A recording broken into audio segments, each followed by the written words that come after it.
Hello, hello, it's Dr. Ruth here. Let me ask you something. How well do you really know women? Not just the surface things, like favorite foods or music, but the inner workings of women's psychology, emotions, and yes, sexuality. You may think you know, but I promise. Today you are going to hear some fascinating facts about women that will surprise you. Some of these facts challenge myths we've all grown up with, and some will help you understand relationships and intimacy in a brand new way. Women's brains have a remarkable way of processing information, and one of the most fascinating differences between men and women lies in how emotion and logic are integrated. While everyone uses both sides of the brain, research shows that women often have stronger neural connections between the left and right hemispheres. This means that logical thinking and emotional awareness are more intertwined. Instead of separating feelings from thoughts, women are more likely to process them together, allowing them to understand not just what they think, but also how they feel about it. This integration affects how women communicate, make decisions, and respond in relationships, often leading to deeper layers of emotional understanding. This connection between emotion and logic is rooted in biology as well as socialization. From an early age, girls are often encouraged to express their feelings and talk about their experiences, while boys are sometimes taught to toughen up or keep emotions private. Over time, these patterns reinforce how the brain's natural wiring is used. Women grow more accustomed to analyzing situations by considering both the facts and the feelings involved. This doesn't mean they are more emotional or less rational. It means they often process the world in a more holistic way, where reason and emotion support rather than contradict each other. One of the most visible results of this integration is communication style. Women often include emotional context in conversations, even when discussing practical topics. For example, instead of simply saying, "I disagree," a woman might say, "I understand your point, but I feel uncomfortable with that decision." The inclusion of feeling words is not a sign of weakness.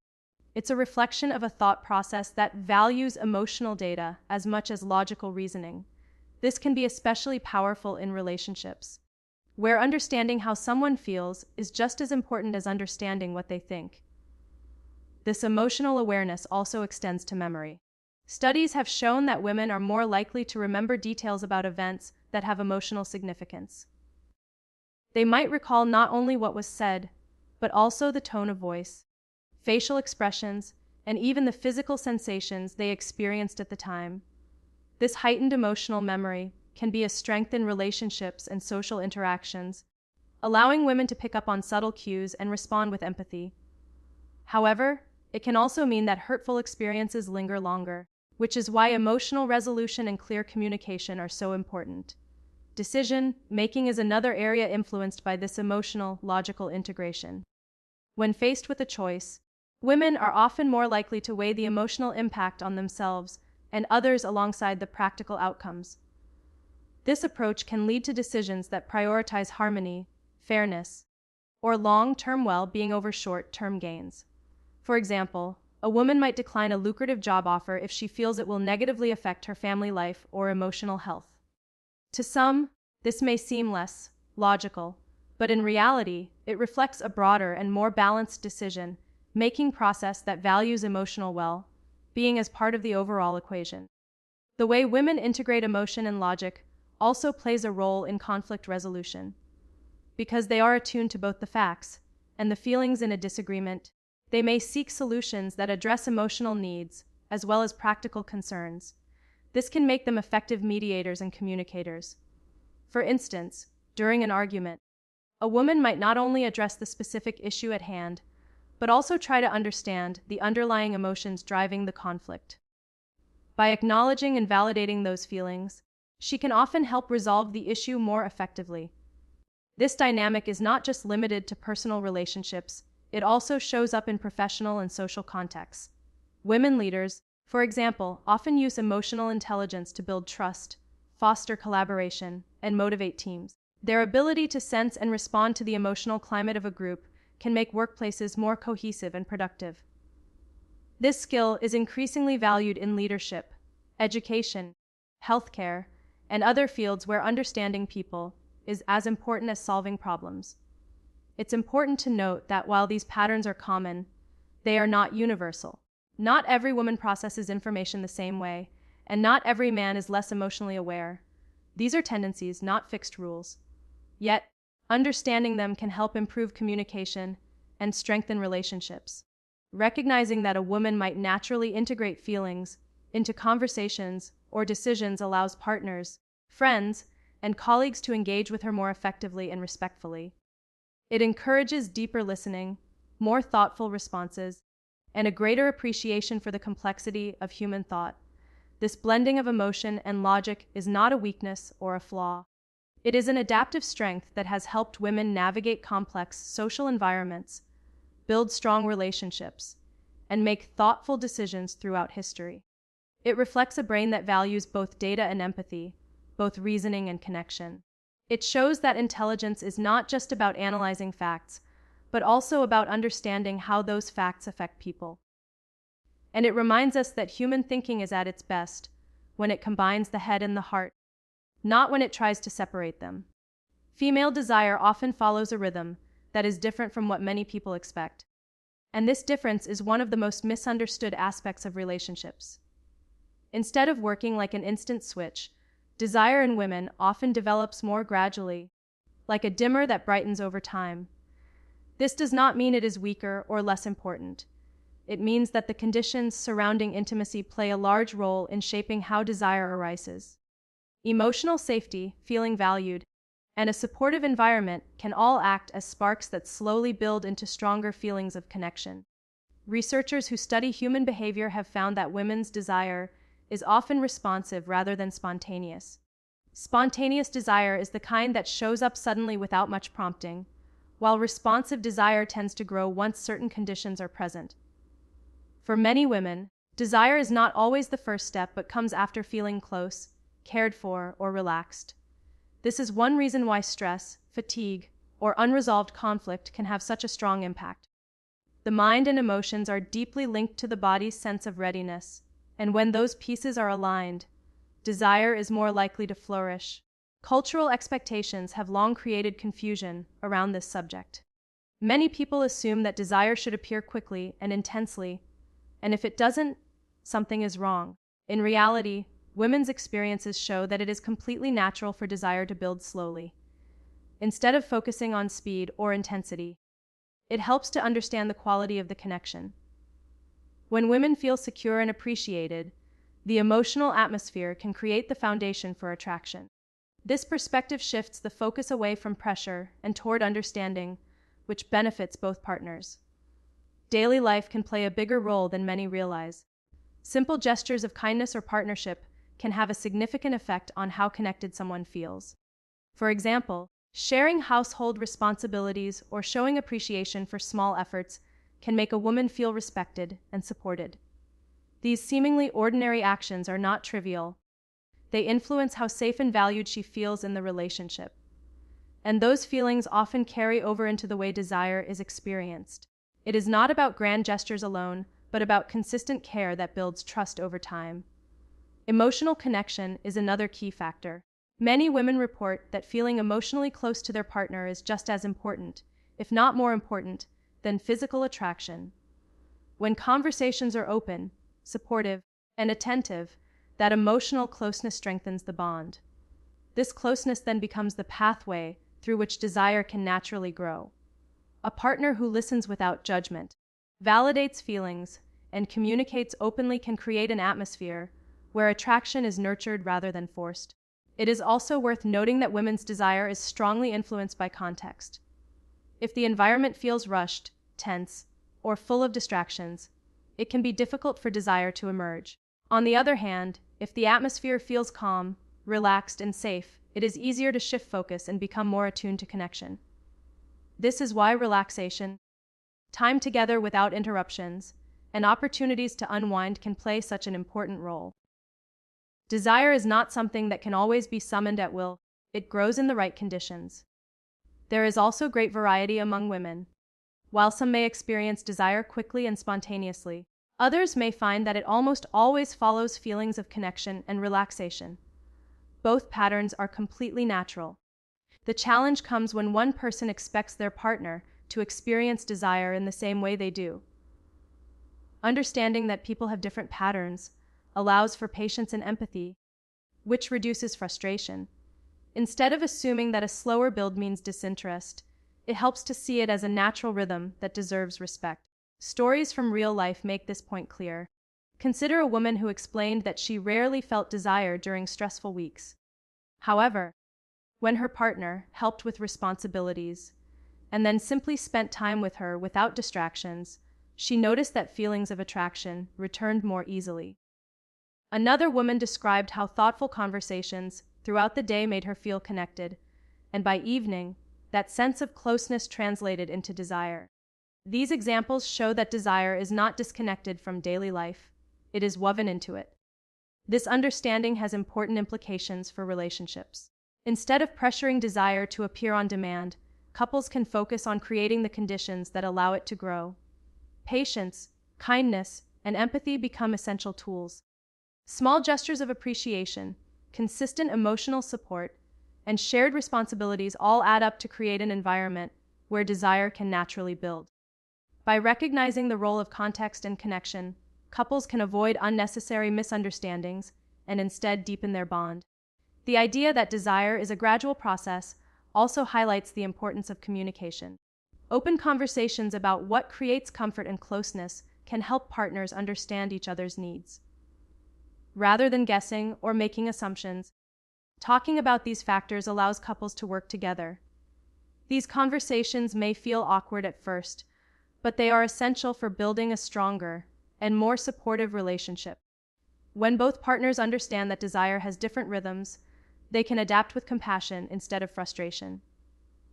When it comes to handling stress, men and women often show different tendencies, and one of the most interesting patterns is that many women respond to stress by seeking connection rather than withdrawing. Researchers sometimes describe this as a tend and befriend response.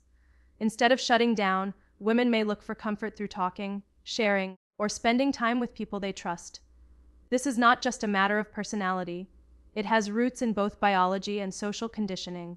Hormones like oxytocin, which are linked to bonding and trust, can increase during stress in women and encourage them to reach out for support. Over time, this pattern becomes part of how many women navigate difficult situations. This approach to stress is important because it highlights the role of relationships in maintaining well-being. When a woman has a hard day, she may naturally want to talk it through with a partner, friend, or family member. This is not a complaint or a burden. It is a way of processing feelings and lowering tension. Speaking the experience out loud, receiving validation, and feeling heard can reduce the intensity of stress. The act of connecting helps the body and mind shift out of survival mode and into a state where healing and problem solving become possible. In contrast, many men show what researchers call a fight or flight stress response, where the instinct is either to confront the stressor directly or to retreat and avoid it. This difference can sometimes create friction in relationships. For example, a woman may come home after a challenging day and want to talk about it, while her partner might respond by offering quick solutions or by staying quiet, believing that silence will avoid conflict. The woman may feel dismissed or unheard, while the partner may believe he is doing the right thing by not engaging further. Without understanding the difference in stress responses, both people can walk away frustrated. The tend and befriend pattern shows up in everyday life in small but meaningful ways. For instance, a mother under pressure might call a friend just to share how overwhelmed she feels. Not because she expects the friend to solve anything, but because talking helps her regulate the stress. A woman managing workplace challenges may find that discussing her day over dinner gives her a sense of relief. These examples demonstrate how social connection is not an afterthought, but an essential part of stress recovery for many women. There is also an evolutionary perspective that helps explain this behavior. For much of human history, women were often responsible for caregiving roles. Seeking connection and building networks of support increased the chances of survival for both themselves and those they cared for. Group cooperation was a way to handle threats and hardships together. Even today, This tendency can be seen in how women often build and maintain social circles where mutual support is exchanged. Stress, instead of leading to isolation, becomes a reason to strengthen those bonds. On a psychological level, expressing stress through communication has measurable benefits. Studies show that when women talk about their challenges, their bodies often release chemicals that reduce the negative effects of stress. Heart rates may slow, muscles may relax, and feelings of isolation may decrease. It is not just the act of talking, but the act of being heard that makes the difference. Validation from another person signals safety, which allows the nervous system to calm down. This pattern can also shape how women handle conflicts within relationships. When there is tension, a woman may try to resolve it by talking through the emotions involved. This can sometimes feel overwhelming to a partner who does not process stress the same way. However, understanding that the conversation itself is the tool for calming stress can change the dynamic. Instead of seeing the need to talk as overanalyzing, it can be seen as a natural response that helps reduce pressure and rebuild closeness. In the workplace, this stress response can lead women to form collaborative solutions. When challenges arise, women are often more likely to bring in colleagues, share perspectives, and create a team-based approach to problem solving.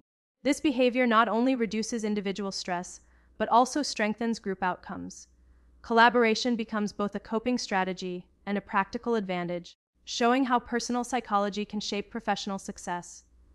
It is also important to recognize that women are not all alike in their responses. Some may withdraw under stress, just as some men may seek connection. These are patterns, not rules. But awareness of the general tendencies can improve understanding in relationships and communities. Knowing that many women cope with stress by reaching out can guide partners, friends, and coworkers in offering the right kind of support. Sometimes the most effective response is not advice or action, but simply being present and listening. Another key element is how stress and connection interact over time. A single supportive conversation can lower immediate tension, but ongoing support systems can create long-term resilience. Women who feel they have strong networks of trust, whether through family, friendships, or community, often report lower levels of chronic stress. The ability to lean on others when difficulties arise provides a buffer against the negative effects of constant pressure. This shows how deeply connection is tied not just to handling stress in the moment, but also to building healthier lives overall.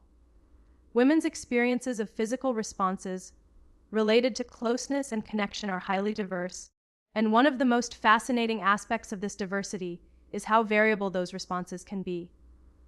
Unlike a single predictable pattern, women show a wide range of possibilities, and no two experiences are exactly the same. Some women may feel these responses build slowly, while others may find them appear more suddenly. Some may experience a single peak, while others may experience multiple smaller peaks close together.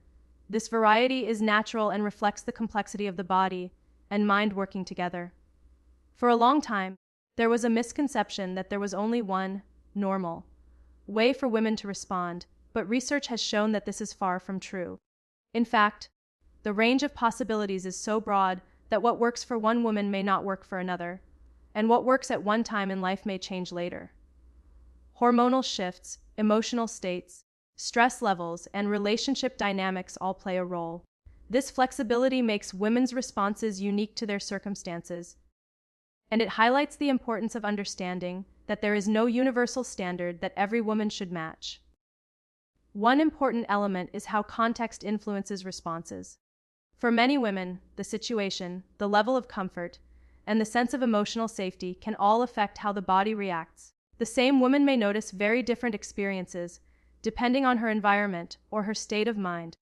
For example, when she feels secure, valued, and relaxed, her body may respond more easily. In contrast, when she is tired, stressed, or distracted, those responses may feel harder to access. This shows how deeply the mind and body are connected in shaping physical reactions. Another interesting aspect is the role of individuality. Some women describe having responses that are more external, while others describe them as more internal, and still others describe a blend of both. These are not better or worse, just different. Understanding this individuality helps explain why some women prefer certain kinds of touch or connection, while others need different forms of stimulation or emotional buildup. It also explains why comparing experiences is rarely useful. What works beautifully for one person may not be relevant for another, and that is completely natural.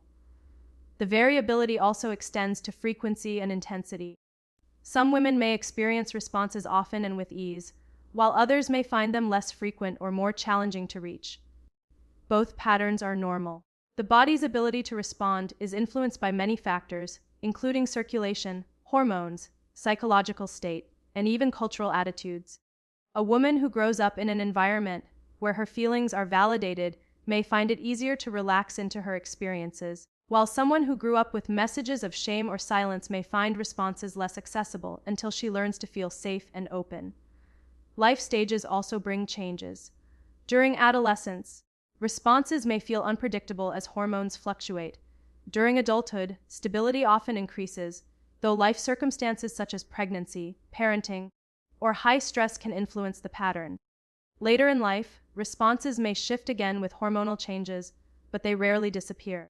Many women continue to report satisfying physical responses well into later years, especially when emotional closeness and good communication remain present. This shows that variability is not only between individuals, but also within one person's lifetime. Because responses vary so much, communication plays a vital role in helping women express what feels right for them. Open conversations reduce misunderstandings and allow each person to share what helps them feel comfortable and connected. Women who feel safe to voice their preferences often discover more satisfaction, not because their bodies changed, but because the conditions for trust and understanding improved. The very act of being listened to and respected can strengthen both emotional and physical connection. Real stories make these differences clear. One woman may say she never experienced a strong response from certain forms of closeness, but discovered new possibilities when she and her partner experimented with patience and different approaches. Another may say she has always experienced multiple peaks, while her friends report only one, leading her to realize how individual these patterns truly are. These stories highlight that women's experiences cannot be generalized into one standard expectation. The science of variability also teaches us that women's bodies are incredibly adaptable. Stress, health, diet, exercise, and even mood can influence responsiveness. For example, research shows that regular physical activity and reduced stress can support stronger and more consistent responses. On the other hand, chronic fatigue or emotional strain can make them more difficult to achieve. This adaptability shows that the body is always responding to the broader context of life, not just to physical touch alone. Understanding this variability is empowering because it removes the pressure of comparison. Women can embrace their own unique patterns without worrying about whether they match anyone else's experiences. Instead of focusing on what is normal, the focus shifts to what feels meaningful and satisfying for the individual. This perspective fosters self-acceptance and helps women appreciate their bodies for the diverse and adaptable systems they are. It also encourages partners and communities to respect women's individuality, reinforcing the idea that there is no single path to fulfillment or closeness.